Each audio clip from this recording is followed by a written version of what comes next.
അധ്യായം 12. അക്കാലത്ത് ഒരു സാബത്തിൽ യേശു ഗോതമ്പ് വയലിലൂടെ കടന്നു പോവുകയായിരുന്നു. അപ്പോൾ അവൻ്റെ ശിഷ്യന്മാർക്ക് വിശന്നു. അവർ കതിരുകൾ പറിച്ചു തിന്നാൻ തുടങ്ങി. ഫരിസേയർ ഇത് കണ്ട് അവനോട് പറഞ്ഞു, നോക്കൂ, നിന്റെ ശിഷ്യന്മാർ സാബത്തിൽ നിഷിദ്ധമായത് ചെയ്യുന്നു. അവൻ പറഞ്ഞു, വിശന്നപ്പോൾ ദാവീദും അനുചരന്മാരും എന്താണ് ചെയ്തതെന്ന് നിങ്ങൾ വായിച്ചിട്ടില്ലേ?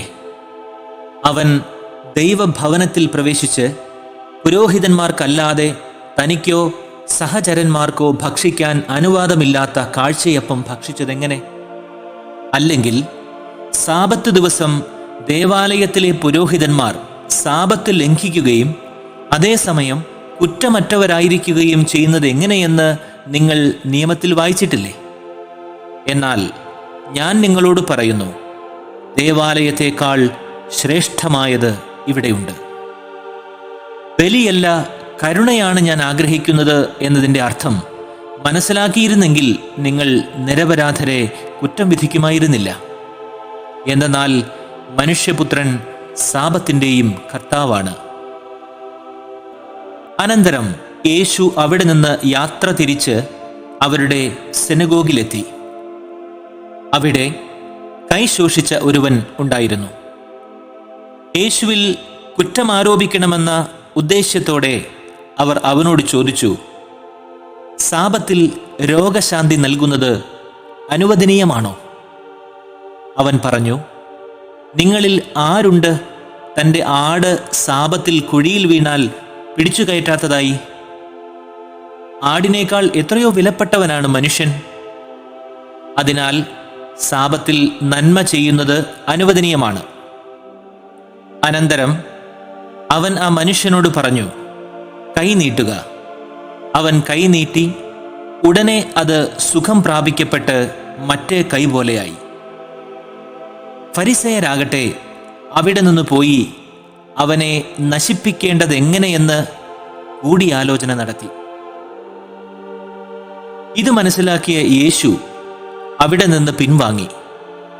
അനേകം പേർ അവനെ അനുഗമിച്ചു. അവരെ എല്ലാം അവൻ സുഖപ്പെടുത്തി. തന്നെ പരസ്യപ്പെടുത്തുന്നതിൽ നിന്ന് അവൻ അവരെ വിലക്കി. ഇത് യേശയ്യാ പ്രവാചകൻ വഴി അരുൾ ചെയ്യപ്പെട്ടത് പൂർത്തിയാകാനാണ്. ഇതാ, ഞാൻ തിരഞ്ഞെടുത്ത എൻ്റെ ദാസൻ, എൻ്റെ ആത്മാവ് പ്രസാദിച്ച എൻ്റെ പ്രിയപ്പെട്ടവൻ. ഞാൻ അവൻ്റെ മേൽ എൻ്റെ ആത്മാവിനെ അയക്കും. അവൻ ജനതകളെ ന്യായവിധി അറിയിക്കും. അവൻ തർക്കിക്കുകയോ ഒച്ച വയ്ക്കുകയോ ഇല്ല. തെരുവീഥികളിൽ അവൻ്റെ ശബ്ദം ആരും കേൾക്കുകയുമില്ല. നീതിയെ വിജയത്തിലെത്തിക്കുന്നതുവരെ അവൻ ചതഞ്ഞ ഞാങ്ങണ ഒടിക്കുകയില്ല, പുകഞ്ഞ തിരി കെടുത്തുകയില്ല.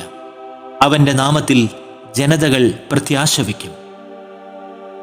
അനന്തരം അന്ധനും ഊമയുമായ ഒരു പിശാചു ബാധിതനെ അവർ യേശുവിൻ്റെ അടുത്തു കൊണ്ടുവന്നു.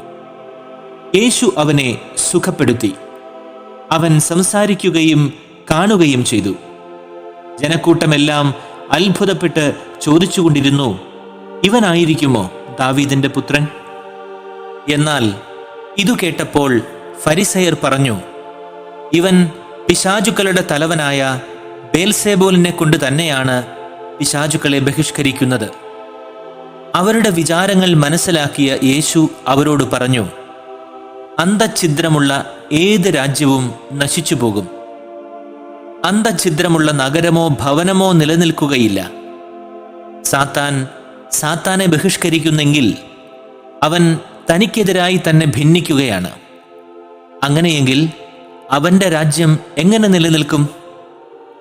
ബേൽസെബൂലിനെ കൊണ്ടാണ് ഞാൻ പിശാചുകളെ ബഹിഷ്കരിക്കുന്നതെങ്കിൽ നിങ്ങളുടെ പുത്രന്മാർ ആരെക്കൊണ്ടാണ് അവയെ ബഹിഷ്കരിക്കുന്നത്?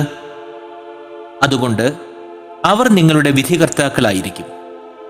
എന്നാൽ ദൈവാത്മാവിനെ കൊണ്ടാണ് ഞാൻ പിശാചുകളെ ബഹിഷ്കരിക്കുന്നതെങ്കിൽ ദൈവരാജ്യം നിങ്ങളുടെ അടുത്തെത്തിയിരിക്കുന്നു.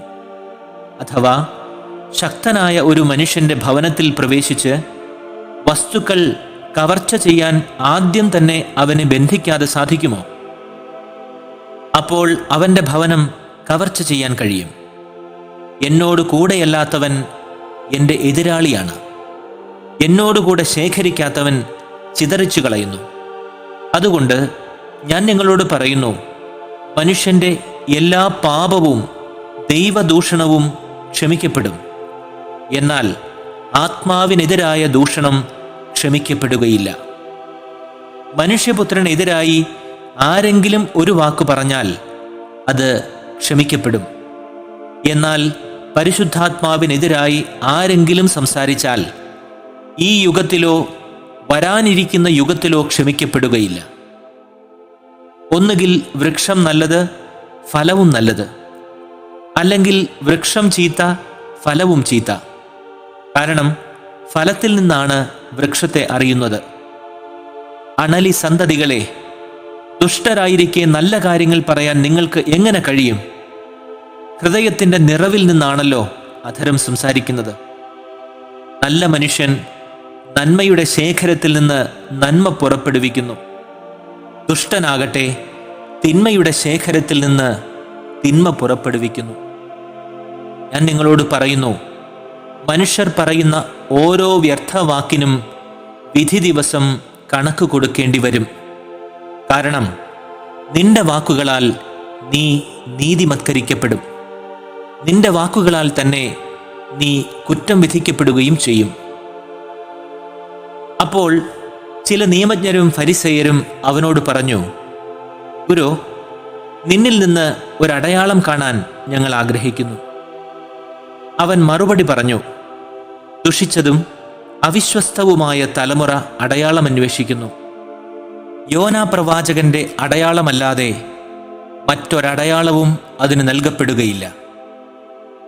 യോന 3 രാവും 3 പകലും തിമിംഗലത്തിൻ്റെ ഉദരത്തിൽ കിടന്ന പോലെ മനുഷ്യപുത്രനും 3 രാവും 3 പകലും ഭൂമിക്കുള്ളിലായിരിക്കും.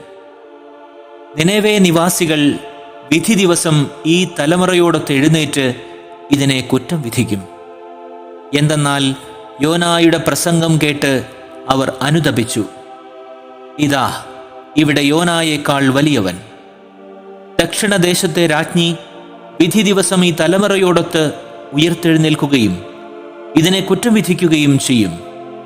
എന്തെന്നാൽ സോളമന്റെ വിജ്ഞാനം ശ്രവിക്കാൻ അവൾ ഭൂമിയുടെ അതിർത്തികളിൽ നിന്ന് വന്നെത്തി. ഇതാ, ഇവിടെ സോളമനേക്കാൾ വലിയവൻ. അശുദ്ധാരൂപി ഒരു മനുഷ്യനെ വിട്ടുപോകുമ്പോൾ അത് ആശ്വാസം തേടി വരണ്ട സ്ഥലങ്ങളിലൂടെ അലഞ്ഞു നടക്കുന്നു, എന്നാൽ കണ്ടെത്തുന്നില്ല. അപ്പോൾ അത് പറയുന്നു, ഞാൻ ഇറങ്ങിപ്പോന്ന എൻ്റെ താമസ സ്ഥലത്തേക്ക് തിരിച്ചു ചെല്ലും. മടങ്ങി വരുമ്പോൾ ആ സ്ഥലം ആളൊഴിഞ്ഞും അടിച്ചുവാരി സജ്ജീകരിക്കപ്പെട്ടും കാണുന്നു.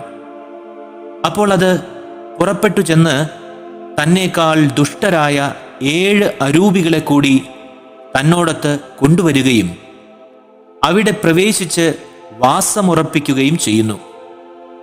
അങ്ങനെ ആ മനുഷ്യൻ്റെ അവസാനത്തെ സ്ഥിതി ആദ്യത്തേതിനേക്കാൾ ശോചനീയമായിത്തീരുന്നു. ഈ ദുഷിച്ച തലമുറയ്ക്കും ഇതുതന്നെയായിരിക്കും സ്ഥിതി. അവൻ തുടർന്ന് ജനക്കൂട്ടത്തോട് സംസാരിച്ചു കൊണ്ടിരുന്നപ്പോൾ അവൻ്റെ അമ്മയും സഹോദരരും അവനോട് സംസാരിക്കാൻ ആഗ്രഹിച്ച് പുറത്തു നിന്നിരുന്നു. യേശു അവനോട് പറഞ്ഞു, ആരാണ് എൻ്റെ അമ്മ? ആരാണ് എൻ്റെ സഹോദരർ? തൻ്റെ ശിഷ്യരുടെ നേരെ കൈ നീട്ടിക്കൊണ്ട് അവൻ പറഞ്ഞു, ഇതാ എൻ്റെ അമ്മയും സഹോദരരും. സ്വർഗസ്ഥനായ എൻ്റെ പിതാവിൻ്റെ ഹിതം നിറവേറ്റുന്നവനാരോ അവനാണ് എൻ്റെ സഹോദരനും സഹോദരിയും അമ്മയും. അധ്യായം 13. ആ ദിവസം യേശു വീട്ടിൽ നിന്ന് പുറത്തു വന്ന് കടൽ തീരത്തിരുന്നു. വലിയ ജനക്കൂട്ടം അവൻ്റെ ചുറ്റും കൂടി. തന്നിമിത്തം അവൻ ഒരു തോണിയിൽ കയറിയിരുന്നു. ജനക്കൂട്ടം മുഴുവൻ തീരത്ത് നിന്നു. അപ്പോൾ അവൻ ഏറെ കാര്യങ്ങൾ ഉപമകൾ വഴി അവരോട് പറഞ്ഞു. ഇതാ, വിതക്കാരൻ വിതയ്ക്കാൻ പുറപ്പെട്ടു. അവൻ വിതച്ചപ്പോൾ കുറെ വിത്തുകൾ വഴിയരികിൽ വീണു. പക്ഷികൾ വന്ന് അവ തിന്നുകളഞ്ഞു. എന്നാൽ ചിലത് മണ്ണ് അധികമില്ലാത്ത പാറമേൽ വീണു. മണ്ണിന് താഴ്ചയില്ലാതിരുന്നതിനാൽ പെട്ടെന്ന് മുളച്ചു പൊങ്ങി. സൂര്യൻ ഉദിച്ചപ്പോൾ അവ വെയിലേറ്റു വാടുകയും വേരില്ലാതിരുന്നതിനാൽ കരിഞ്ഞു പോകുകയും ചെയ്തു. എന്നാൽ വേറെ ചിലത് മുൾച്ചെടികൾക്കിടയിൽ വീണു. മുൾച്ചെടികൾ വളർന്ന് അവയെ ഞെരുക്കിക്കളഞ്ഞു. മറ്റു ചിലതാകട്ടെ നല്ല നിലത്തു വീണു. അവ 100 മേനിയും 60 മേനിയും 30 മേനിയും വിളവ് നൽകി. ചെവിയുള്ളവൻ കേൾക്കട്ടെ. അപ്പോൾ ശിഷ്യന്മാർ അടുത്തെത്തി അവനോട് ചോദിച്ചു, എന്തുകൊണ്ടാണ് നീ അവരോട് ഉപമകൾ വഴി സംസാരിക്കുന്നത്? അവൻ മറുപടി പറഞ്ഞു, നിങ്ങൾക്കാണ് സ്വർഗരാജ്യത്തിൻ്റെ രഹസ്യങ്ങൾ അറിയാൻ വരം നൽകപ്പെട്ടിരിക്കുന്നത്. അവർക്കാകട്ടെ നൽകപ്പെട്ടിട്ടില്ല. കാരണം ഉള്ളവന് നൽകപ്പെടും, അവന് സമൃദ്ധിയായി ഉണ്ടാകുകയും ചെയ്യും. ഇല്ലാത്തവനിൽ നിന്ന് ഉള്ളതുപോലും എടുക്കപ്പെടും. അതുകൊണ്ടാണ് ഞാൻ അവരോട് ഉപമകൾ വഴി സംസാരിക്കുന്നത്. എന്തെന്നാൽ അവർ കാണുന്നെങ്കിലും കാണുന്നില്ല, കേൾക്കുന്നെങ്കിലും കേൾക്കുന്നില്ല, ഗ്രഹിക്കുന്നുമില്ല. ഏശയ്യായുടെ പ്രവചനം അവരിൽ പൂർത്തിയായിരിക്കുന്നു. നിങ്ങൾ തീർച്ചയായും കേൾക്കും, എന്നാൽ മനസ്സിലാക്കുകയില്ല. നിങ്ങൾ തീർച്ചയായും കാണും, എന്നാൽ ഗ്രഹിക്കുകയില്ല. കാരണം അവർ കണ്ണുകൊണ്ട് കണ്ട്, കാതുകൊണ്ട് കേട്ട്, ഹൃദയം കൊണ്ട് മനസ്സിലാക്കി മാനസാന്തരപ്പെടുകയും ഞാൻ അവരെ സുഖപ്പെടുത്തുകയും അസാധ്യമാകും വിധം ഈ ജനതയുടെ ഹൃദയം കഠിനമായി തീർന്നിരിക്കുന്നു. ചെവിയുടെ കേൾവി മന്ദീഭവിച്ചിരിക്കുന്നു, കണ്ണ് അവർ അടച്ചു കളഞ്ഞിരിക്കുന്നു. എന്നാൽ നിങ്ങളുടെ കണ്ണുകൾ ഭാഗ്യമുള്ളവ, എന്തെന്നാൽ അവ കാണുന്നു. നിങ്ങളുടെ കാതുകൾ ഭാഗ്യമുള്ളവ, എന്തെന്നാൽ അവ കേൾക്കുന്നു. കാരണം സത്യമായി ഞാൻ നിങ്ങളോട് പറയുന്നു, അനേകം പ്രവാചകന്മാരും നീതിമാന്മാരും നിങ്ങൾ കാണുന്നവ കാണാൻ ആഗ്രഹിച്ചു എങ്കിലും കണ്ടില്ല, നിങ്ങൾ കേൾക്കുന്നവ കേൾക്കാൻ ആഗ്രഹിച്ചു എങ്കിലും കേട്ടില്ല. ആകയാൽ വിതക്കാരൻ്റെ ഉപമ നിങ്ങൾ കേട്ടുകൊള്ളുവിൻ. ഒരുവൻ രാജ്യത്തിൻ്റെ വചനം കേട്ട് മനസ്സിലാക്കാതിരിക്കുമ്പോൾ ദുഷ്ടൻ വന്ന് അവൻ്റെ ഹൃദയത്തിൽ വിതയ്ക്കപ്പെട്ടത് അപഹരിക്കുന്നു.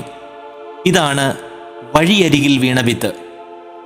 പാറപ്പുറത്ത് വിതയ്ക്കപ്പെട്ട വിത്താകട്ടെ വചനം കേട്ട് ഉടനെ സസന്തോഷം സ്വീകരിക്കുന്നവനാണ്. എന്നാൽ തന്നിൽ വേരില്ലാത്തതിനാൽ അല്പനേരം മാത്രം നിന്നിട്ട് വചനത്തെ പ്രതി ക്ലേശവും പീഡയുമുണ്ടാകുമ്പോൾ അവൻ തൽക്ഷണം ഇടറിപ്പോകുന്നു. മറ്റൊരുവൻ വചനം ശ്രവിക്കുന്നു, എന്നാൽ ഈ ലോകത്തിൻ്റെ ഉത്കണ്ഠയും ധനത്തിൻ്റെ ആകർഷകത്വവും വചനത്തെ ഞെരുക്കുകയും അത് ഫലശൂന്യമാകുകയും ചെയ്യുന്നു. അവനാണ് മുള്ളുകൾക്കിടയിൽ വീണ വിത്ത്. എന്നാൽ വചനം കേട്ട് ഗ്രഹിക്കുന്നവനാണ് നല്ല നിലത്ത് വിതയ്ക്കപ്പെട്ട വിത്ത്. അവൻ നിശ്ചയമായും ഫലം പുറപ്പെടുവിക്കുന്നു. ചിലപ്പോൾ 100 മേനിയും 60 മേനിയും മറ്റു ചിലപ്പോൾ 30 മേനിയും. അവൻ അവരോട് മറ്റൊരു ഉപമ പറഞ്ഞു. തൻ്റെ വയലിൽ നല്ല വിത്ത് വിതയ്ക്കുന്ന മനുഷ്യനോട് സ്വർഗരാജ്യത്തെ ഉപമിക്കാം. ആളുകൾ ഉറക്കമായപ്പോൾ അവൻ്റെ ശത്രു വന്ന് ഗോതമ്പിനിടയിൽ കള വിതച്ചിട്ട് കടന്നു കളഞ്ഞു. ചെടികൾ വളർന്ന് കതിരായപ്പോൾ കളകളും പ്രത്യക്ഷപ്പെട്ടു. വേലക്കാർ ചെന്ന് വീട്ടുടമസ്ഥനോട് ചോദിച്ചു, യജമാനനെ, നീ വയലിൽ നല്ല വിത്തല്ലേ വിതച്ചത്? പിന്നെ കളകൾ ഉണ്ടായത് എവിടെ നിന്ന്? അവൻ പറഞ്ഞു, ശത്രുവായ ഒരു മനുഷ്യനാണ് ഇത് ചെയ്തത്. വേലക്കാർ ചോദിച്ചു, അതിനാൽ ഞങ്ങൾ പോയി കളകൾ പറിച്ചു കൂട്ടണമെന്ന് നീ ആഗ്രഹിക്കുന്നുവോ? അവൻ പറഞ്ഞു, ഇല്ല. കളകൾ പറിച്ചെടുക്കുമ്പോൾ അവയോടൊപ്പം ഗോതമ്പ് ചെടികളും നിങ്ങൾ പിഴുതു കളഞ്ഞെന്നു വരും. കൊയ്ത്തുവരെ അവ ഒരുമിച്ച് വളരാൻ അനുവദിക്കുക. കൊയ്ത്തുകാലത്ത് ഞാൻ കൊയ്ത്തുകാരോട് പറയും, ആദ്യമേ കളകൾ ശേഖരിച്ച് തീയിൽ ചുട്ടുകളയാൻ അവ കെട്ടുകളാക്കി വയ്ക്കുവിൻ. ഗോതമ്പ് എൻ്റെ ധാന്യപ്പുരയിൽ ശേഖരിക്കുവിൻ. അവൻ അവരോട് വേറൊരു ഉപമ പറഞ്ഞു. സ്വർഗരാജ്യം ഒരുവൻ വയലിൽ പാകിയ കടുകുമണിക്ക് സദൃശ്യം. അത് എല്ലാ വിത്തിനെയും കാൾ ചെറുതാണ്. എന്നാൽ വളർന്നു കഴിയുമ്പോൾ അത് മറ്റു ചെടികളേക്കാൾ വലുതായി ആകാശപ്പറവകൾ വന്ന് അതിൻ്റെ ശിഖരങ്ങളിൽ ചേക്കേറാൻ തക്കവിധം മരമായി തീരുന്നു. മറ്റൊരു ഉപമ അവൻ അവരോട് അരുൾ ചെയ്തു. 3 അളവ് മാവിൽ അത് പുളിക്കുവോളം ഒരു സ്ത്രീ ചേർത്ത പുളിമാവിന് സദൃശ്യമാണ് സ്വർഗരാജ്യം.